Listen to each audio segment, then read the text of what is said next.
A Bíblia, quando fala sobre o decair da graça, o apóstolo Paulo, quando usa essa expressão, ele não associa isso com a questão do pecado, ele associa com a questão do legalismo.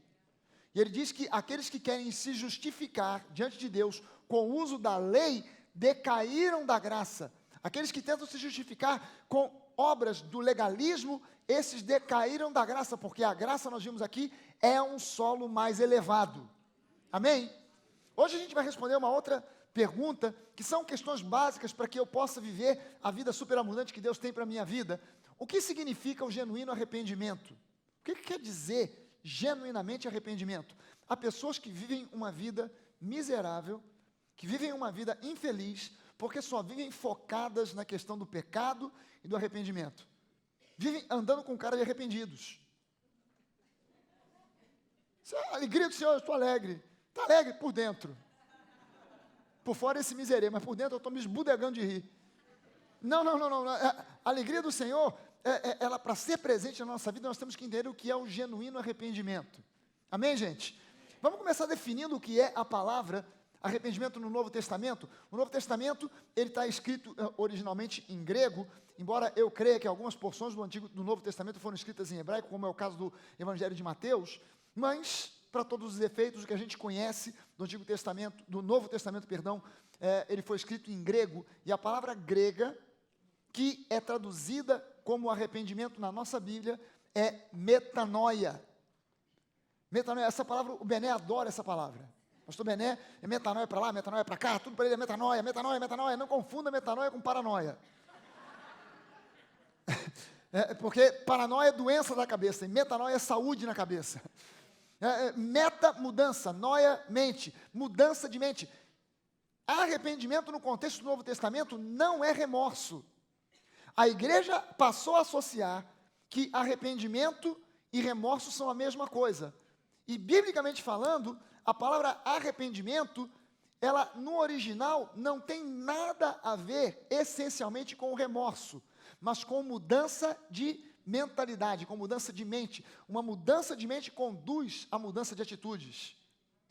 Nem sempre o remorso gera mudança de atitudes. Amém, gente? Mas uma mudança de mente gera atitudes diferentes. E a palavra arrependimento no grego é metanoia, que significa mudança de mente. Dá uma olhada comigo nesse texto de Hebreus. Arrependimento no contexto do Novo Testamento nem sequer está associada com consciência do pecado. As pessoas na igreja são ensinadas que você, para se arrepender, você tem que ter uma consciência do pecado. Mas a Bíblia não convida que nós desenvolvamos uma consciência do pecado, porém uma consciência da justiça. Em Cristo Jesus, hoje nós entendemos e sabemos por aquilo que a palavra de Deus diz, que nós somos feitos justiça de Deus.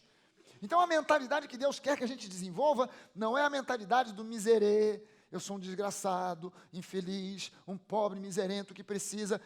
Eu me lembro que uma vez, algum tempo atrás, eu fui pregar numa outra igreja, num outro estado, e havia um rapaz, um músico, que pertenceu durante anos a uma outra igreja. E sempre as músicas dele eram músicas dizendo: sou um pobre miserável, perdido no meio da multidão, Jesus, olha para mim. Como se fosse assim uma coisa, estou perdido no meio da multidão, será que Jesus vai me ver? Olha para mim, olha para mim. Depois que ele me ouviu pregar, depois do culto ele falou para mim: pastor, vou ter que mudar as letras das minhas músicas todas, está tudo errado.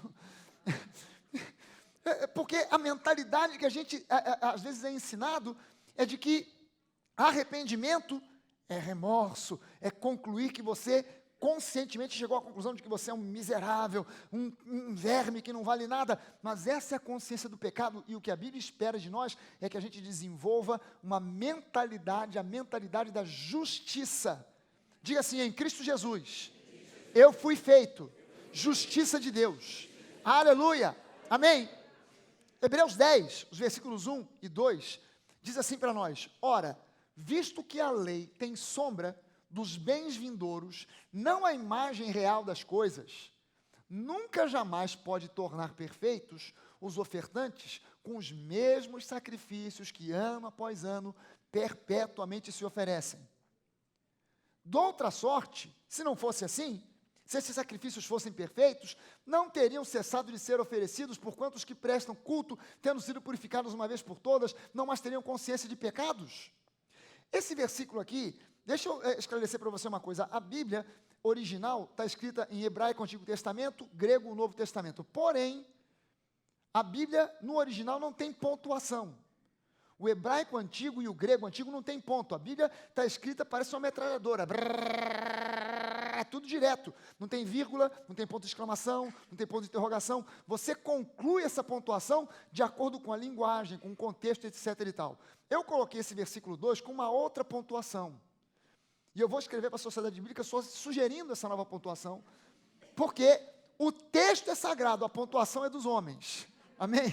E olha só como é que fica com uma pontuação nova para você entender. Uma vez que os sacrifícios da antiga aliança não eram perfeitos, se fossem perfeitos, de outra sorte não teriam cessado de ser oferecidos, porquanto os que prestam culto, tendo sido purificados de uma vez por todas, não mais teriam consciência de pecados.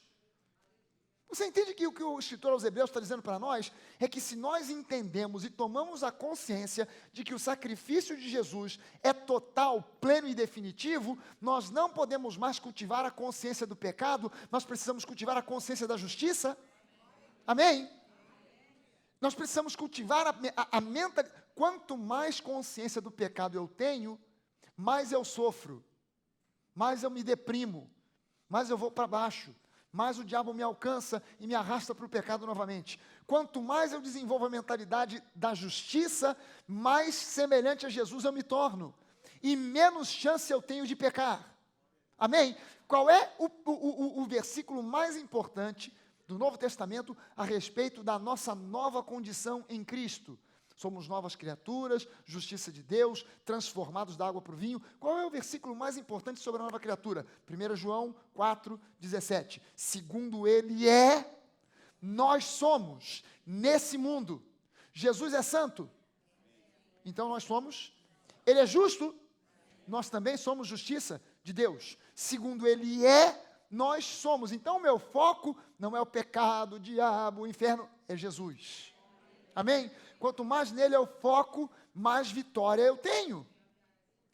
Esse verbo, essa conjugação verbal que é usada aqui, tendo sido definitivamente, de uma vez por todas, o sacrifício foi definitivo. Esse verbo, essa conjugação verbal, tendo sido, é um tipo de conjugação que no grego se chama particípio perfeito, que significa uma ação que não pode ser repetida porque ela é definitiva.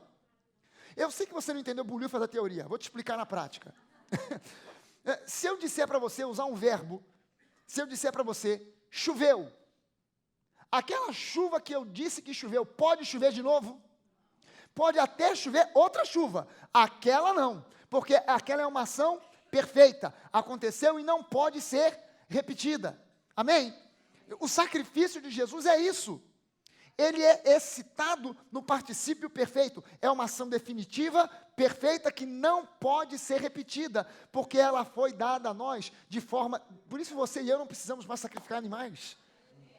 Nós podemos crer que o sacrifício de Jesus se nós cremos que o sacrifício de Jesus é definitivo, então eu não preciso mais cultivar a mentalidade do pecado. Não é isso que o escritor aos Hebreus está dizendo?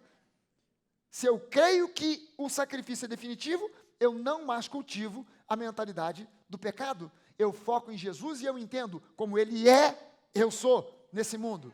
Amém? Aleluia. Veja só Lucas capítulo 22, dos versículos 54 ao 62. Eu não coloquei tudo aqui, mas esse episódio aqui é Pedro negando Jesus. Jesus é preso e ele é levado, torturado, flagelado, maltratado. E ele no meio da noite, ele é trazido, antes do raiar do sol, ele é trazido e é exposto a um grupo de pessoas. E naquele grupo de pessoas estava Pedro. E Jesus tinha dito para ele anteriormente, porque Pedro tinha batido no peito, Jesus, se todos esses aí, na última ceia, se todos esses te abandonarem, eu não, eu vou contigo até o final.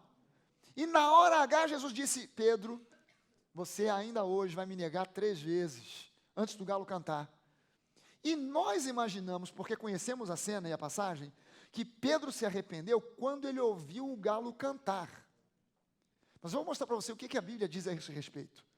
Porque, na verdade, o galo foi só um sinal dizendo o seguinte: você vai me negar 3 vezes até o galo cantar. Mas se não acontecer alguma outra coisa, depois do galo cantar, você vai me negar a 4ª, 5ª, 6ª, 7ª, 8ª e 20 vezes se for necessário. Porque você está pensando que não vai fazer isso na sua própria força. Mas olha só o que o texto diz. Pedro está no meio daquela multidão, então voltando-se o Senhor. Jesus está machucado, está ferido, espancado, surrado, flagelado, e ele começa a olhar para a multidão e procurar alguém no meio da multidão. Ele sabe que Pedro está ali. E de repente o olhar de Jesus bate com o olhar de Pedro. E aqui diz o seguinte: então, voltando-se o Senhor, fixou os olhos em Pedro. E Pedro se lembrou da palavra do Senhor, como lhe disse: hoje 3 vezes me negarás antes de o galo cantar. Então Pedro, saindo dali, chorou amargamente. O que trouxe Pedro a uma consciência da besteira que ele tinha feito não foi o galo, foi o olhar de Jesus. Amém, gente? Entenda o seguinte, esse galo podia cantar o quanto ele quisesse. Se Pedro não tivesse olhado para Jesus e visto nos olhos de Jesus o amor de Deus, ele continuaria pecando e errando. A gente pensa, a gente imagina que, quando lê isso aqui, que Pedro, quando olhou para Jesus, que Jesus estava ali, todo sofrido, machucado, e começou a olhar e procurar e encontrou Pedro. E quando Pedro olhou para Jesus, olhou para ele. Eu sabia, safado, sem vergonha, espera só, tua batata está assando. Espera. É isso que passa na nossa cabeça. Mas Jesus, em hipótese alguma, nunca condenou ninguém. Por que condenaria Pedro agora? Se Jesus não condenou a mulher adúltera, por que condenaria agora Pedro, tendo cometido esse pecado? Na verdade, quando Jesus olhou para Pedro, quando Pedro olhou para Jesus, o que Pedro viu foi um olhar que dizia: Pedro, você me traiu, mas eu continuo te amando. E foi isso que trouxe Pedro a uma consciência de mudança e de arrependimento. Entenda o seguinte: o que gera genuíno arrependimento, metanoia na vida do crente, não é a ameaça de um juízo. Você pecou? Cuidado, a mão do Senhor vai pesar. Já ouviu esse tipo de profecia? A mão do Senhor vai pesar sobre a sua vida. A coisa que eu mais desejo é que a mão de Deus pese sobre a minha vida, porque na hora que Ele tirar a mão é que é o problema. Enquanto Ele está com a mão pesando em cima de mim, está tudo bem. Quando Ele tira a mão, aí fica estreito, aí fica complicado. O que leva você ao genuíno arrependimento não é medo, não é receio. O que leva o homem ao genuíno arrependimento é o amor de Deus que o conduz ao arrependimento. E arrependimento, aqui, Pedro chorou, teve remorso, porque o contexto era esse. Mas a gente vai entender aqui que genuíno arrependimento no Novo Testamento, na Nova Aliança, não tem nada necessariamente a ver com remorso. Amém, gente? No Antigo Testamento, arrependimento devia sempre preceder a bênção. Primeiro você se arrepende, primeiro você reconhece a sua condição de pecador, depois a bênção vem. No Novo Testamento é a bondade de Deus que nos conduz ao genuíno arrependimento. Vou mostrar um versículo para você que não precisa interpretação bíblica, não precisa ser teólogo, não precisa de nada, basta saber ler, o que todo mundo aqui sabe, em nome de Jesus, amém. Romanos capítulo de número 2, versículo 4, diz assim: ou desprezas a riqueza da sua bondade e tolerância e longanimidade, ignorando que a bondade de Deus é que te conduz ao arrependimento.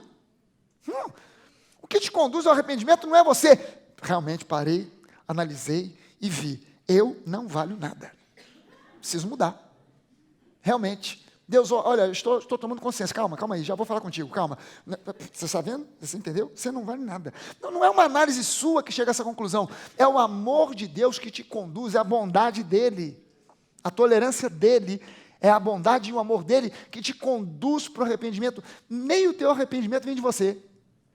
Você fica achando que é uma coisa, não, porque eu já me arrependi, aleluia. Não foi você, foi Deus que te conduziu para isso.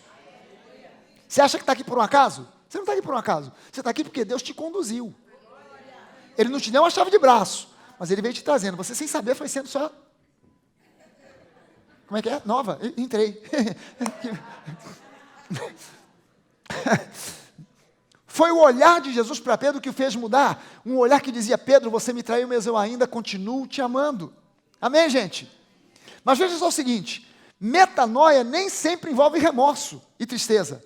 Muitas vezes, o genuíno arrependimento, a genuína metanoia, gera uma profunda alegria. Eu, quando me converti, no dia que eu me converti, eu não senti tristeza alguma. Pelo contrário, o que me invadiu foi uma tremenda de uma alegria. Eu até chorei. As pessoas à minha volta pensavam que eu estava chorando de tristeza ou de arrependimento, mas eu estava chorando de alegria. Amém, gente? Porque, na verdade, muitas vezes o arrependimento, a mudança de mente, não gera em nós remorso. Há pessoas que querem fazer um teatro para Deus. Senhor! Deus não está interessado nisso. Deus está interessado em metanoia, mudança de mente. Amém? Marcos capítulo 1, versículos 4 e 5, fala sobre João Batista. João Batista diz aqui que ele apareceu no deserto pregando o batismo de arrependimento para a remissão de pecados. Agora, entenda o seguinte: esse batismo de João, eu tenho que parar aqui um instante para explicar para você o que isso aqui significa. Porque há muitas pessoas, no Antigo Testamento, aliás, no Novo Testamento ainda, por exemplo, quando Paulo chegou a Éfeso, ele perguntou para os cristãos que eles estavam: vocês foram batizados em que batismo? Ah, fomos batizados no batismo de João. Ih, está tudo errado.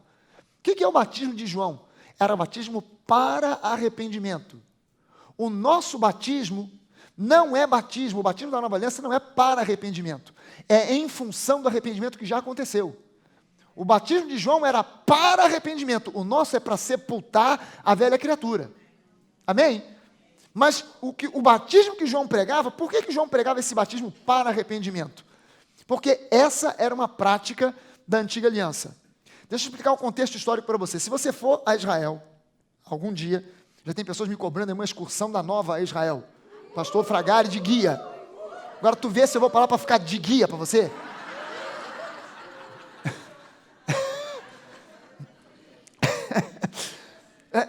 Você vai a Israel. Certamente o guia vai te levar a uma cidade que é um sítio arqueológico chamado Qumran. Você já deve ter ouvido falar dos escritos do Mar Morto.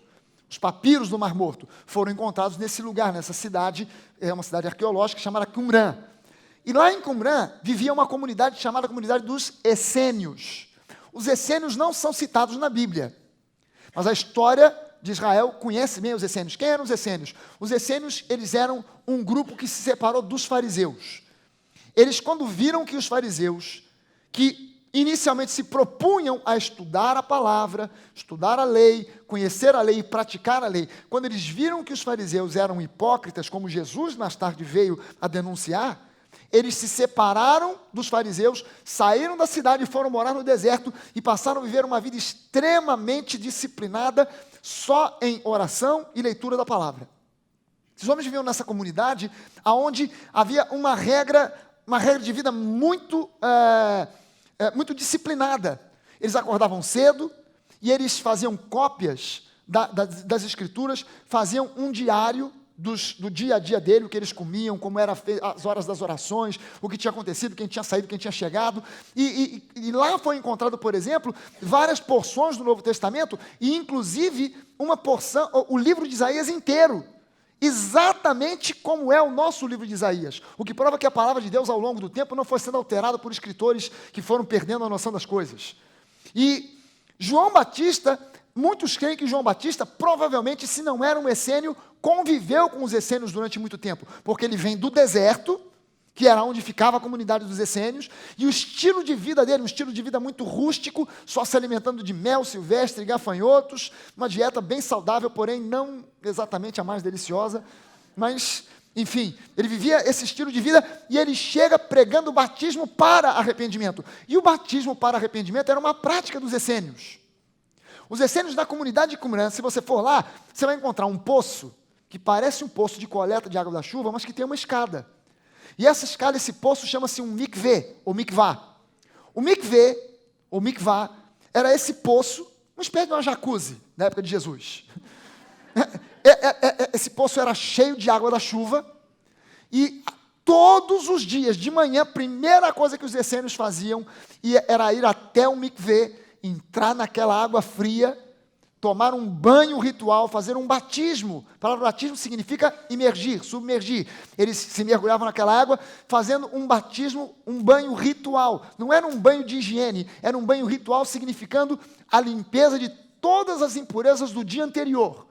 E agora, purificados pelo mikvê, eles podiam sair para viver o dia a dia, tomar nota da palavra, copiar a palavra e viver o dia de orações. A alimentação deles era uma alimentação muito pouca, muito regrada, mas tudo ali na hora certa, horário para orar, horário para...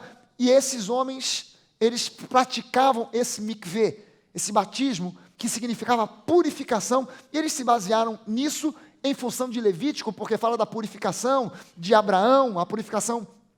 de Abraão não, de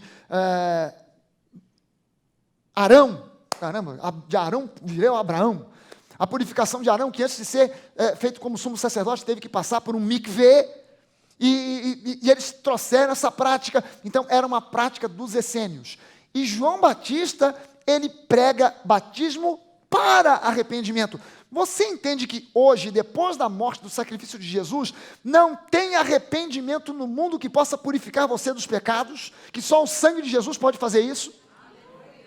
Amém? Saíam a ter com ele toda a província da Judéia e todos os habitantes de Jerusalém, e confessando os seus pecados, eram batizados por eles no Jordão. Olha só a sequência. Você vem para o batismo para arrependimento, confessando os seus pecados, João Batista joga você dentro da água, tira, e é um banho ritual. Você sai dali purificado dos pecados que você confessou. Ok? Essa prática na nova aliança não existe mais. Amém? O nosso batismo é batismo para sepultar a velha criatura. Você nasceu de novo em Cristo, então, simbolicamente, espiritualmente, no batismo nas águas, que vai acontecer agora aqui na quinta-feira, dia 18, a gente está sepultando a velha criatura e simbolicamente você sai daquela água para viver em novidade de vida. Amém? Mas não é um batismo para arrependimento. O arrependimento, a mudança de mente, já aconteceu muito antes. Amém? Se você ler o Novo Testamento, você vai perceber uma coisa. Em todas as epístolas do Novo Testamento, com exceção de 1 João, que eu vou explicar para você, em todas as epístolas do Novo Testamento não existe uma citação a respeito de confissão de pecados. Não existe. Em especial as epístolas de Paulo. Se você procurar nas epístolas de Paulo alguma coisa sobre confissão de pecados, você não vai encontrar. Paulo não cita uma vez, em lugar nenhum, sobre confissão de pecados. E veja só o seguinte, Paulo foi o cara que recebeu de Deus a revelação da nova aliança. E não foi só para nós, porque Pedro aprendeu sobre a nova aliança com Paulo. João aprendeu sobre a nova aliança com Paulo. Os escritores do Novo Testamento aprenderam, os discípulos de Jesus, os apóstolos, aprenderam sobre a nova aliança com Paulo. No início foi difícil para eles engolir esse sapo. Mas quando você olha, porque Pedro dizia o seguinte, como é que pode? Nós vivemos com Jesus durante 3 anos, e vendo Jesus face a face, comendo com ele, dormindo com ele, e esse camarada que nunca viu Jesus na vida, esse cara pretende ter uma revelação que nós não tivemos? Mas no final da vida, o apóstolo Paulo escrevendo a segunda epístola, o apóstolo Pedro escrevendo a segunda epístola, 2 Pedro, no final da epístola ele diz, gente, sei que vocês estão sendo perseguidos, a coisa está feia, mas ouça, deem ouvidos ao que diz o apóstolo Paulo, porque há certas coisas que ele diz que são difíceis de entender, mas o cara é de Deus. Custou a Pedro, porque no início Pedro e Paulo batiam de frente, porque Pedro entendia que a salvação é só para os judeus. Paulo vem com uma revelação que a salvação é para o mundo. Se não fosse o apóstolo Paulo, a revelação de Paulo, você e eu saberíamos que Jesus morreu na cruz, mas nós não saberíamos que nós morremos com ele. Se não fosse pela revelação do apóstolo Paulo, nós saberíamos que Jesus ressuscitou, mas não saberíamos que nós ressuscitamos com ele. Nós não saberíamos que ele está assentado em lugares celestiais e que nós estamos assentados com ele. Nós não saberíamos quem nós somos em Cristo, que nós somos nova criatura, que nós somos embaixadores de Cristo, que nós somos justiça de Deus. Tudo isso é revelação paulina. Amém, gente? E entenda só o seguinte, as primeiras 9 epístolas, Romanos, até chegar a Hebreus, foram escritas para igrejas formadas por gentios, convertidos. Mas de Hebreus para frente, todas as epístolas de Hebreus para frente foram escritas para igrejas formadas, não para igrejas, para a comunidade dos judeus convertidos a Cristo, que haviam saído de Jerusalém e se espalharam pelo sul da Europa e norte da África por causa da perseguição. Lá em Atos capítulo 8, versículo 1. Quando matam Estevão, e a igreja começa a ser perseguida, eles saem. Aí os apóstolos, depois de alguns anos, começam a escrever para essa comunidade de judeus que estavam espalhados por todo lugar. Aí você vai pegar esse texto de 1 João. 1 João está depois de Hebreus ou antes de Hebreus? Depois, então foi escrita para um grupo de judeus que conheciam a lei, que praticavam a lei, mas que se converteram a Jesus. Aí olha só o que João escreve, dizendo para eles no primeiro capítulo de 1 João. Se confessarmos os nossos pecados, Ele é fiel e justo para nos perdoar os pecados e nos purificar de toda a injustiça. Quantos aqui entendem que pelo sangue e pela obra de Jesus, você foi feito justiça de Deus? Você foi feito justiça pelo sangue de Jesus. É isso? Foi por obra sua? Alguma coisa que você fez de você justiça de Deus? Você conquistou isso por suas ações e obras? Então você também não pode perder isso por suas ações e obras. Entenda só o seguinte: se eu estou na condição de pecador, sou um pecador, aí eu encontro Jesus, Ele me traz para uma outra condição de justo, justiça de Deus. Aí eu peco. Se por um acaso é verdade que ao pecar eu perco a condição de justo, eu volto para o estado anterior. Eu pergunto para você o seguinte: o que é que me restauraria a condição de justo? A minha confissão de uma lista de pecados cometidos ou o sangue de Jesus? Se só o sangue de Jesus pode me colocar de novo na condição de justo, então se eu perdi a condição de justo e quero voltar, Jesus tem que morrer por mim novamente. E isso é impossível porque a ação dele é uma ação definitiva. Aconteceu e não pode ser repetida. Amém? Então o apóstolo João aqui deve estar falando de alguma outra coisa. O apóstolo João aqui está escrevendo para uma comunidade de judeus convertidos, mas que estavam sendo influenciados por uma doutrina herética chamada gnosticismo. O gnosticismo era uma seita, juntamente com o judaísmo. Os judaizantes tentavam trazer para a igreja as práticas da lei de Moisés. Vocês têm que guardar o sábado, vocês têm que comer comida kosher, não pode comer carne de porco, e etc e tal. Enquanto que os gnósticos traziam uma doutrina mística, e eles diziam coisas do tipo: Jesus não existiu em carne, porque a carne é imperfeita, o Espírito é perfeito, e jamais o Espírito perfeito de Deus habitaria numa carne imperfeita. Então Jesus era virtual. O pecado não existe, porque quem peca é a carne, e o Espírito já está salvo. Então você pode pecar à vontade, porque o Espírito já está com o problema resolvido. Isso é doutrina gnóstica. E todos os escritos de João são escritos antignósticos. Ok? Está entendendo isso aí?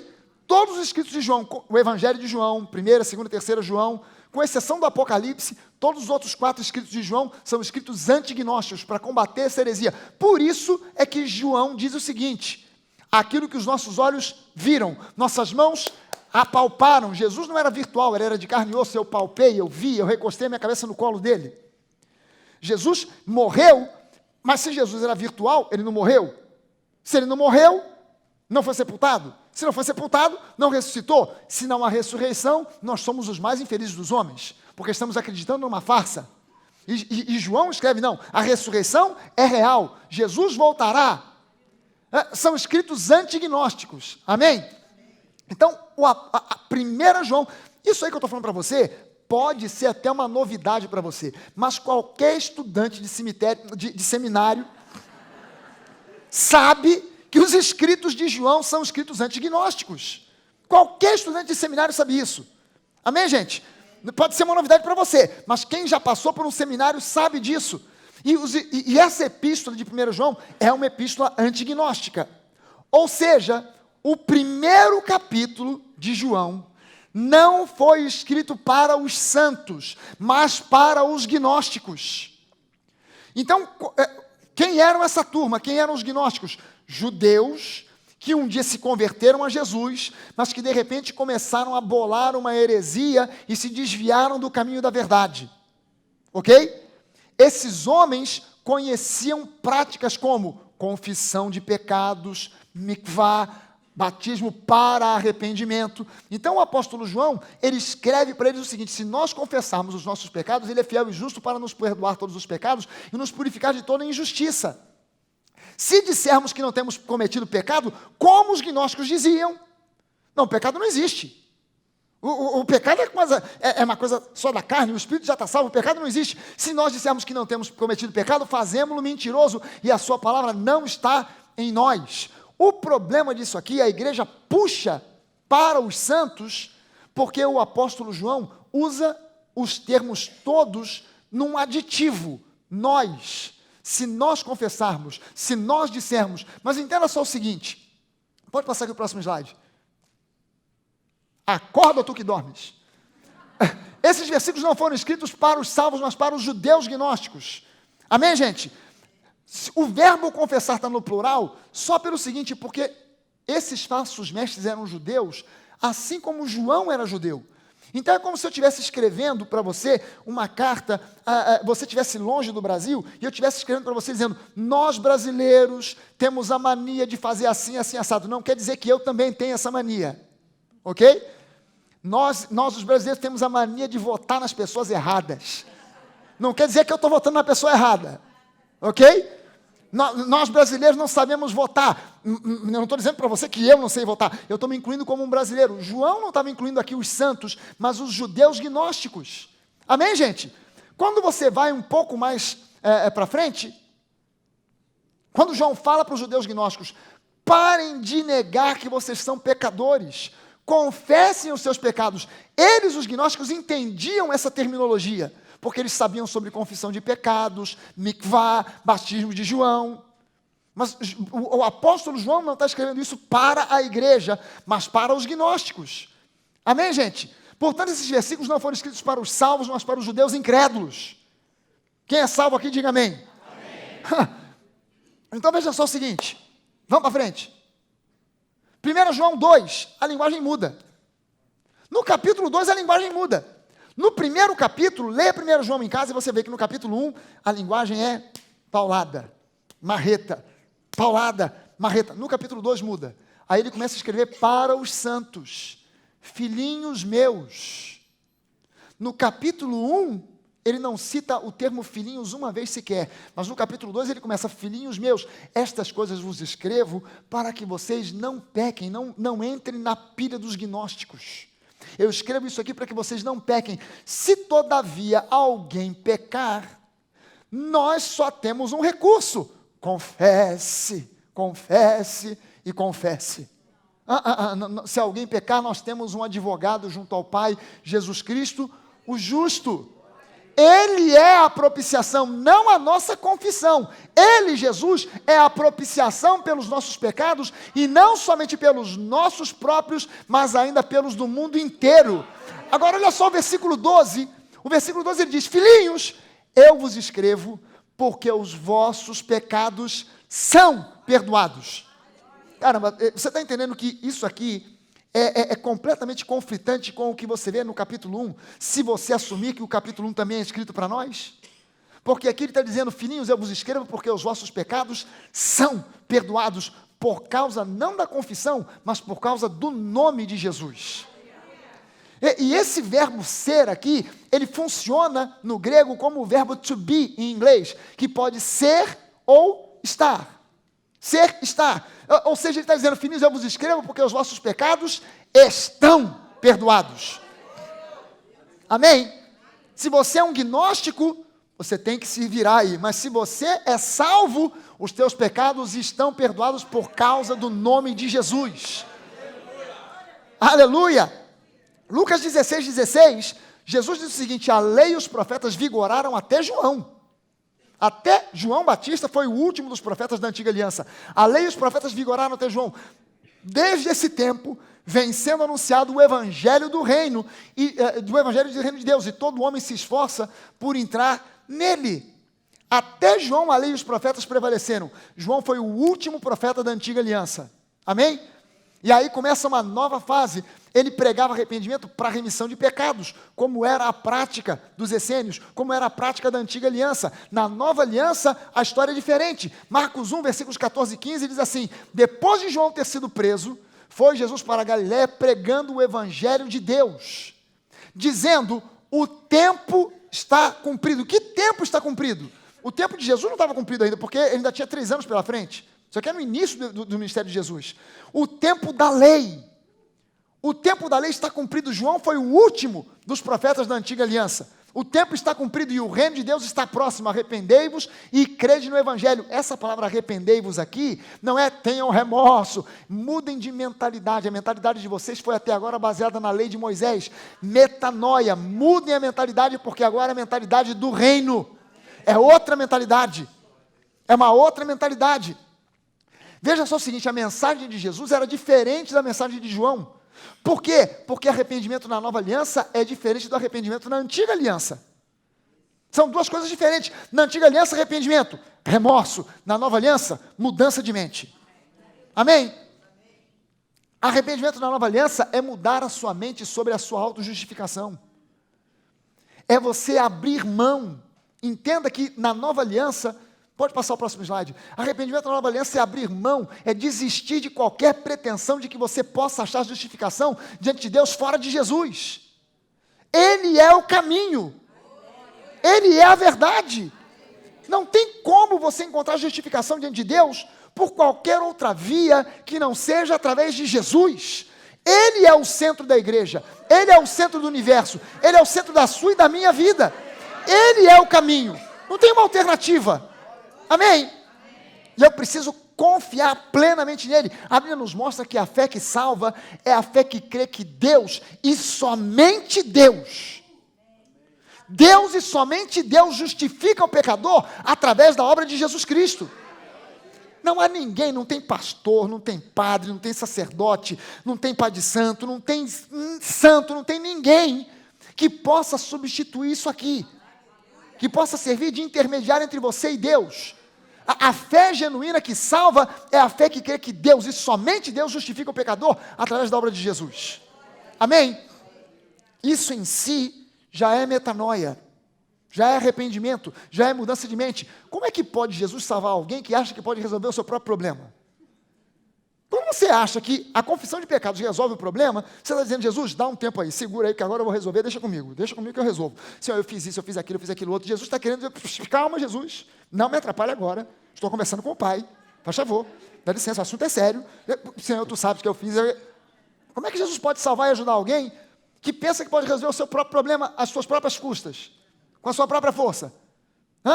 Não tem como. Não tem como, a pessoa precisa chegar à conclusão de que só nele, arrependimento nos evangelhos é abrir mão de toda a tentativa de ganhar pontos com Deus para receber salvação. Entenda o seguinte: Deus não tem programa de milhagem. Tem gente que pensa que Deus tem programa de milhagem. Eu vou fazendo o bem, ajudando o próximo, me arrependo dos pecados, e Deus vai acumulando o teu anjo lá, anotando lá as milhagens. 10.000 milhas, confessou aqui, ajudou a senhora ali a atravessar mais 20.000 milhas, e no final já dá para salvar, ainda não falta, está faltando ainda umas 200 milhas para ele ser salvo, já dá para jogar alguma bênção.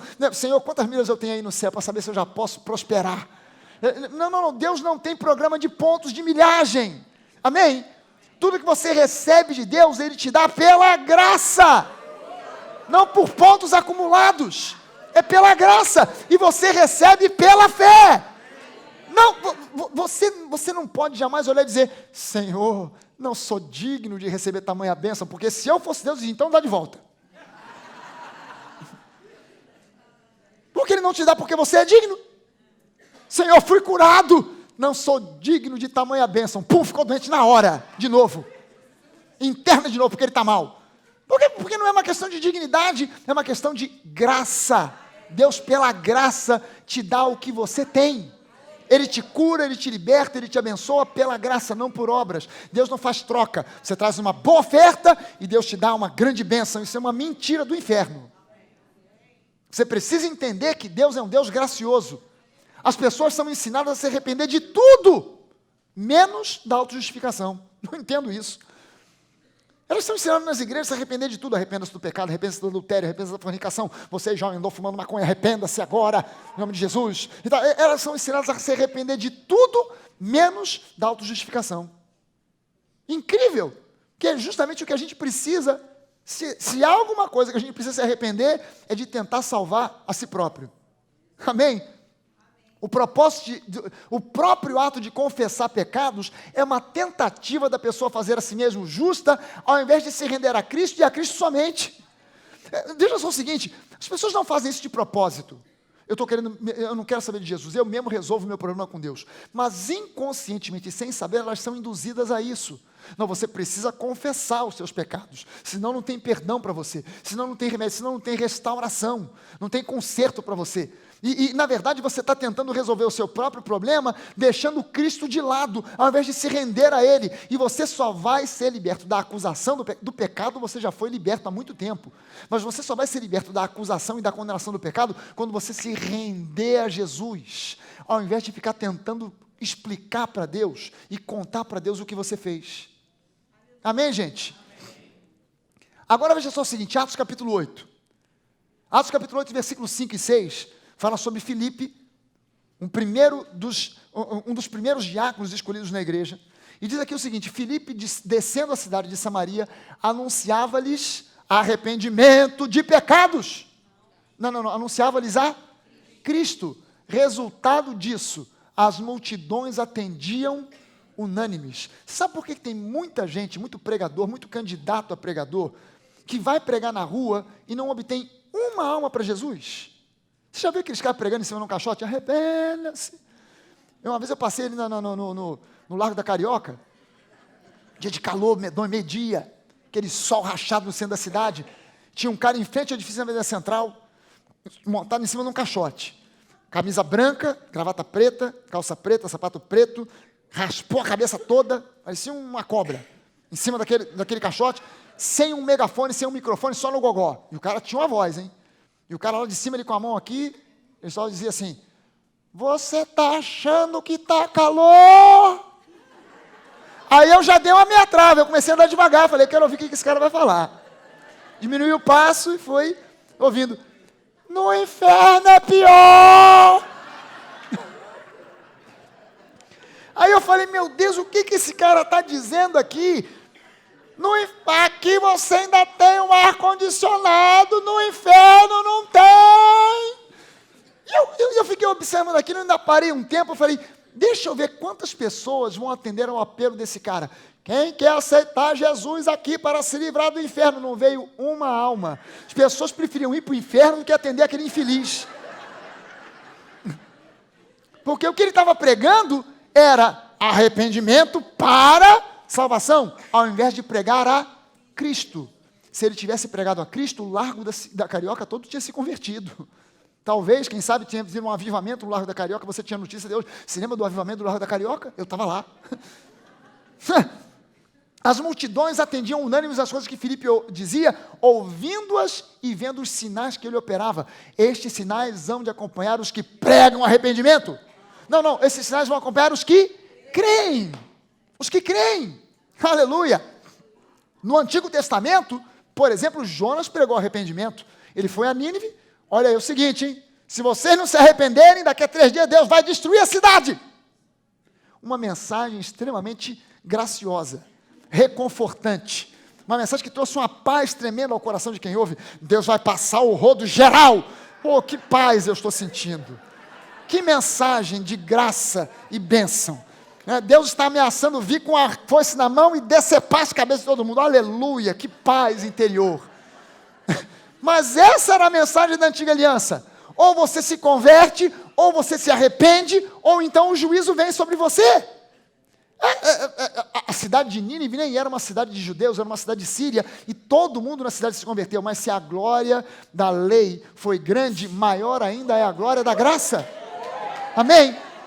Aleluia. No Novo Testamento, em Atos 20, diz assim, enquanto se encontraram com ele, Paulo manda chamar, Paulo está em Mileto, manda chamar os apóstolos, os pastores, os presbíteros da igreja de Éfeso, E quando eles chegam, Paulo tem com eles uma conversa, porque Paulo sabia que era a última conversa que ele ia ter com aqueles homens, que dali ele seria preso e não veria mais aqueles homens, e ele diz, e quando se encontrava com ele, quando se encontraram com Paulo, Paulo lhes disse, vós bem sabeis como foi que me conduzi entre vós, em todo o tempo, desde o primeiro dia em que entrei na Ásia, testificando, tanto a judeus como a gregos, o arrependimento para com Deus e a fé em nosso Senhor Jesus Cristo. A palavra arrependimento aqui, no grego é metanoia, pregando a vocês mudança de mente para com Deus e fé em Jesus. Todo mundo que entra na igreja e se converte, primeira providência que precisa é ter arrependimento para com Deus, porque não há uma pessoa, seja ela vinda do catolicismo, do espiritismo, ou mesmo de de família evangélica, que não tenha na sua cabeça uma ideia errada sobre quem Deus é. Todo mundo que se converte, antes de se converter, tem uma ideia completamente errada a respeito de Deus, e precisa de arrependimento para com Deus, mudança de mente em relação a quem Deus é. Sempre, sempre, sempre, sempre. O papel do diabo, ao longo da história, desde o Jardim do Éden, tem sido convencer o homem que Deus é o oposto daquilo que ele realmente é. Não foi isso que o Adão fez com Eva, que o diabo fez com Eva?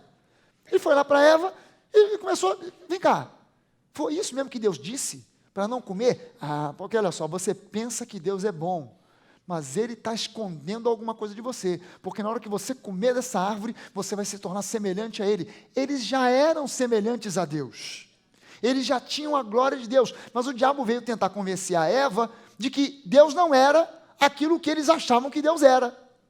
E provavelmente Eva devia ser loura, que ela caiu na conversa. Perdão, as louras, brincadeira, calma, é brincadeira, não se exalte, eu amo as louras, não se preocupe.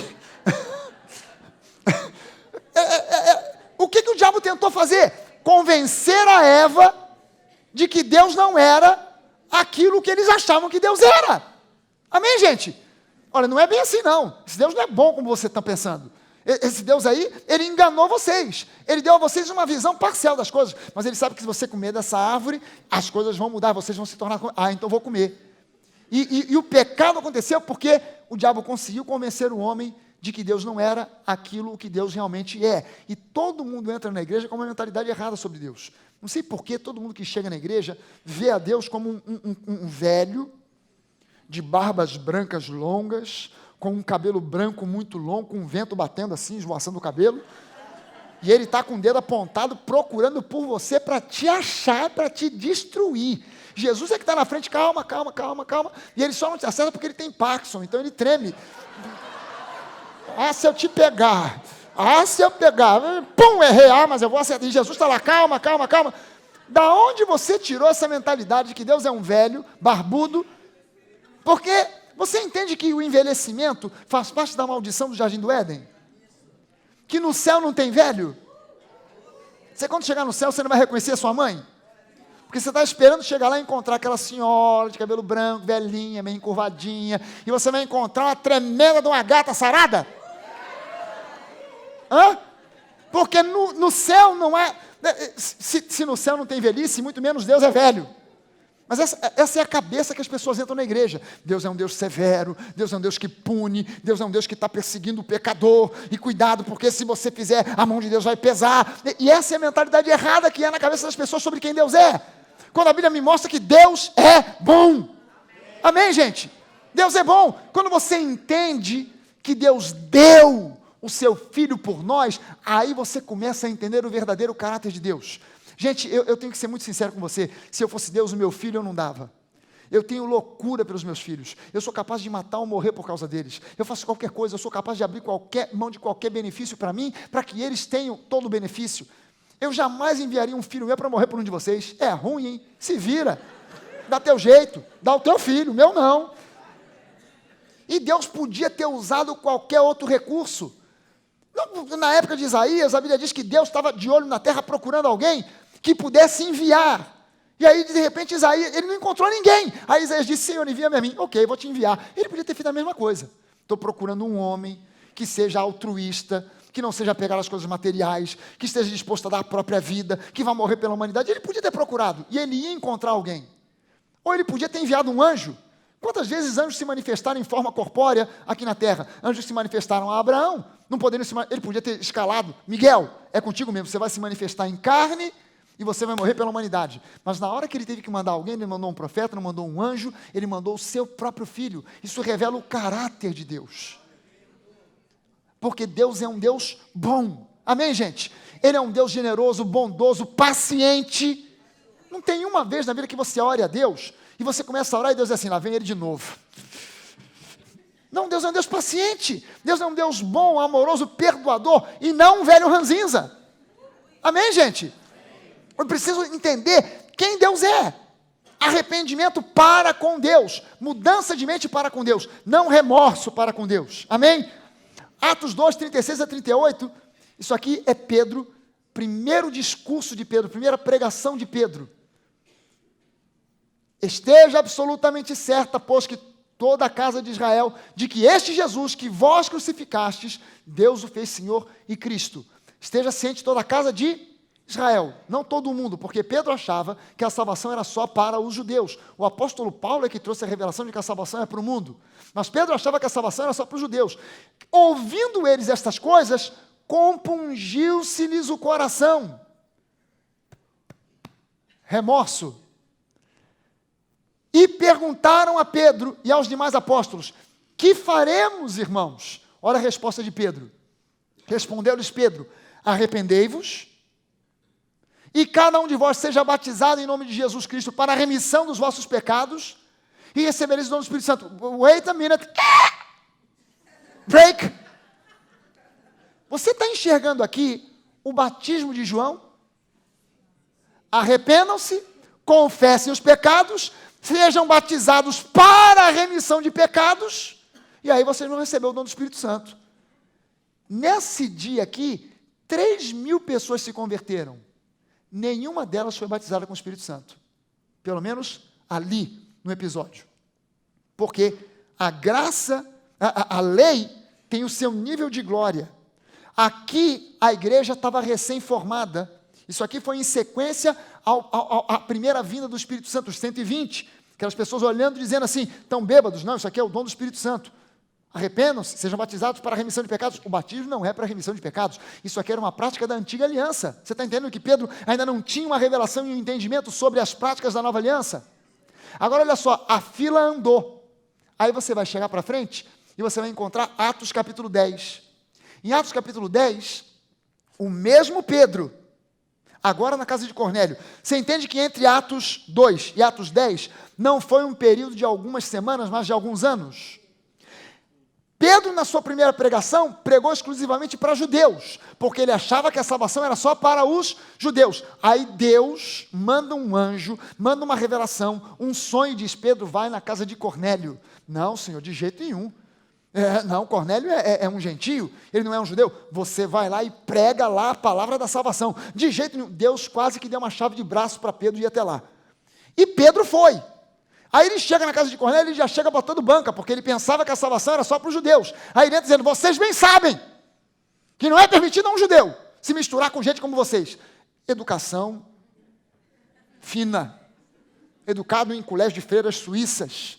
O cara já entrou metendo o pé na jaca.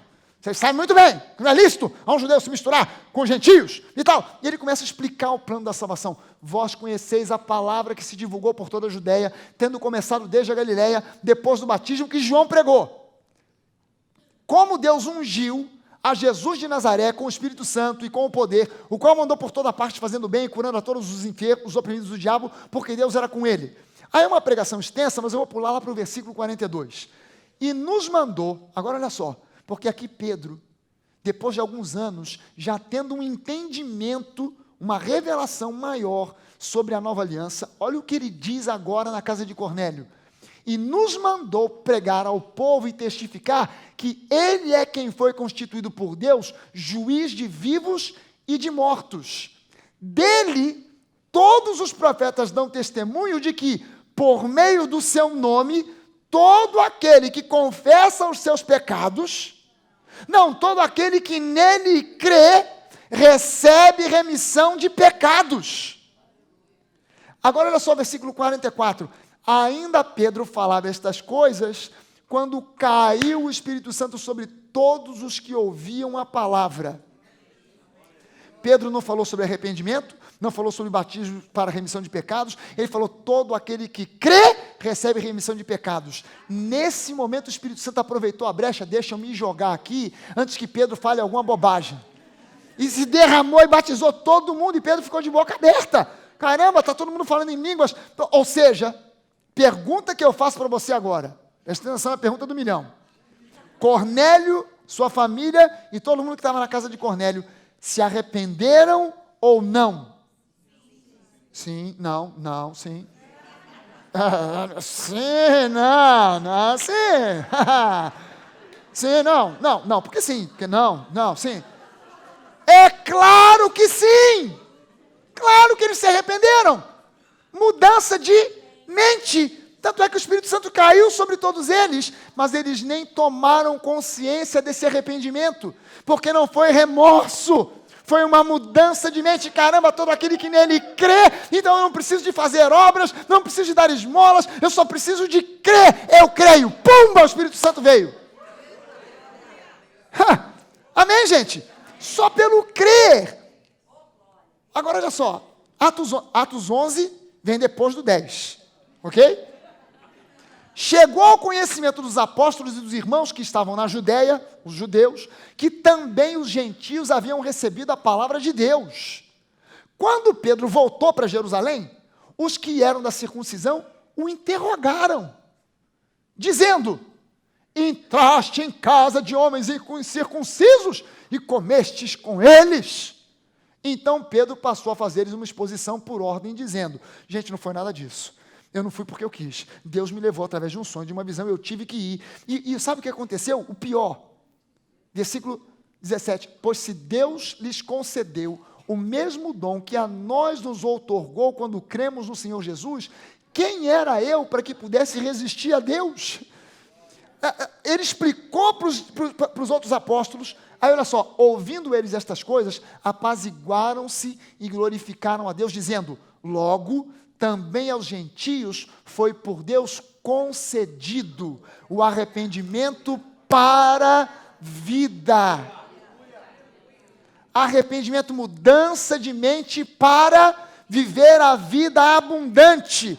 Não arrependimento para remorso, mas arrependimento, mudança de mente para a vida abundante que Jesus conquistou para nós. Amém, gente? Na casa de Cornélio, Pedro não falou sobre arrependimento, mas os presbíteros de Jerusalém entenderam que aos gentios fora concedido arrependimento, metanoia, para a vida. Nem o arrependimento vem de nós. É algo que Deus trabalha e opera em nós. Amém, gente? Por isso, pessoas que vivem a confessar pecados estão, na verdade, cultivando a mentalidade do pecado. Quando o que Deus espera e convida você a fazer é a cultivar a mentalidade da justiça. Amém? Quanto mais, olha só, deixa eu mostrar para você uma coisa, não olhe para o lado, não diga sou eu, continue olhando para frente, sorrindo, dizendo glória a Deus, aleluia. Mas quando você já passou por isso, todos nós aqui, que já praticamos o confessar de pecados, quando você começa a confessar, dependendo do que for, a gente começa geralmente pelos mais leves, depois vai engrossando o caldo. Quando a gente chega num pesado, a gente, antes ou depois de falar para Deus, Deus, eu fiz isso, aquilo, antes ou depois a gente diz: pois é, Senhor, eu sou mesmo um miserável, eu não valho nada, Senhor, eu reconheço, eu não sou nada, eu não valho nada. Quando você começa a dizer isso, na realidade, a confissão de pecados vai te arrastando para baixo, para um buraco, onde o diabo vem trazer condenação sobre você. E você acaba chegando a uma conclusão: eu não sou nada, eu sou um lixo, eu não valho nada, olha só o que eu fiz, Deus tem misericórdia de mim, como se Deus já não tivesse tido. Quanto mais você confessa pecados, mais mentalidade do pecado você desenvolve. Quanto mais você foca em Jesus e confessa, crê que Ele já te perdoou, mais paz você tem, mais alegria você tem, mais proximidade você tem, e menos o diabo consegue te levar para pecar outra vez. Amém, gente? Aleluia! 2 Timóteo 2, versículos 24 a 26, Paulo escrevendo para Timóteo diz o seguinte: ora, é necessário que o servo do Senhor não viva a contender, e sim deve ser brando, para com todos apto para instruir, paciente, disciplinando com mansidão os que se opõem, na expectativa de que Deus lhes conceda não só o arrependimento para conhecerem plenamente a verdade, mas também o retorno à sensatez, livrando-se eles dos laços do diabo, tendo sido feitos cativos por ele para cumprirem a sua vontade. Você entende que quando mais o camarada fica confessando o pecado, ele acaba fazendo a vontade do diabo e não de Deus? E o apóstolo Paulo está escrevendo para Timóteo: você fale para esse pessoal, disciplina esse pessoal para que eles tenham arrependimento, mudança de mente para com Deus, para que eles cheguem à sensatez e não fiquem sendo arrastados pelo diabo para lá e para cá. Amém, gente? Aleluia! Tomai, pois, irmãos, conhecimento de que se vos anuncia a remissão de pecados por intermédio destes. Isso aqui, Atos 13, e por meio, isso aqui é o apóstolo Paulo pregando. Oi? Não vou cantar agora não. Pode voltar para aquela música, eu não vou cantar isso agora não. Ok, daqui a pouco volta. Deu tilt. O apóstolo Paulo está pregando aqui remissão de pecados através do nome de Jesus. Quanto mais você confessa pecados, mais lixo você encontra. Você não tem que ficar futucando no lixo, você tem que futucar no tesouro de Deus, porque para Deus você não é lixo, para Deus você tem muito valor. Amém? Deixa eu só mostrar para você uma coisa para a gente fechar aqui hoje. Voltou? Não, agora eu não quero mais. Para a gente fechar, Mateus capítulo 13, tem uma parábola no capítulo 44, é uma parábolazinha curta, só de um versículo. Olha só o que Jesus diz nessa parábola: o reino de Deus é semelhante a um homem que, encontrando um tesouro, enterra esse tesouro num terreno, vai e vende tudo o que tem e compra esse terreno e fica numa alegria tremenda. Você já ouviu essa parábola e já ouviu alguém pregando dizendo o seguinte: você, quando encontra Jesus, abre mão de tudo para segui-lo porque ele é um tesouro. Venhamos e convenhamos, você e eu aqui, na verdade, abrimos mão de muito pouca coisa para seguir a Jesus, hein? Vamos ser sinceros. No máximo, a gente abriu mão da nossa reputação. No máximo. Esse aqui tinha reputação de pegador. Converteu, a reputação foi para o espaço. Já era. Acabou. Esse aqui tinha a reputação de que bebia e não ficava bêbado. Agora a reputação foi para o espaço, acabou. O camarada largou. No máximo foi a sua reputação para o espaço. No máximo, você não perdeu emprego, você não foi preso. Na igreja primitiva, o pessoal... Mas na verdade, gente, essa parábola aqui, quando você pensa que você é o homem que achou o tesouro e vendeu tudo, você virou o herói da parábola. E o herói da parábola não é você, é Jesus. Jesus é o homem que encontrou o tesouro e abriu mão de tudo. Ele abriu mão da sua divindade, ele abriu mão dos seus privilégios. Filipenses 2:5 em diante diz que ele abriu mão dos seus privilégios para se tornar como um de nós. Ele abriu mão de tudo para pegar e comprar com o seu sangue um tesouro que somos você e eu. Aos olhos de Deus, você e eu somos um tesouro, nós não somos lixo. Amém? Quando você diz para Deus, eu sou um lixo, eu sou um verme, isso é uma mentira que vem do inferno para fazer com que você não veja a Deus como Deus realmente é, para que você não se veja como você realmente é em Cristo, para que você comece a se ver como você era, mas você não é mais. Você hoje em Cristo é um tesouro precioso, você é um diamante precioso, você é uma pedra preciosa, você é uma safira, um rubi, uma esmeralda preciosa para Deus. Ele te ama e Ele já te perdoou de todos os seus pecados. Quando você foca em Jesus, você começa a viver longe do pecado, porque você começa a se considerar morto para o pecado. Amém? Levante as suas mãos e diga isso: eu estou morto para o pecado, vivo para Deus. E quem crê nisso, dê uma salva de palmas ao Senhor. Aleluia!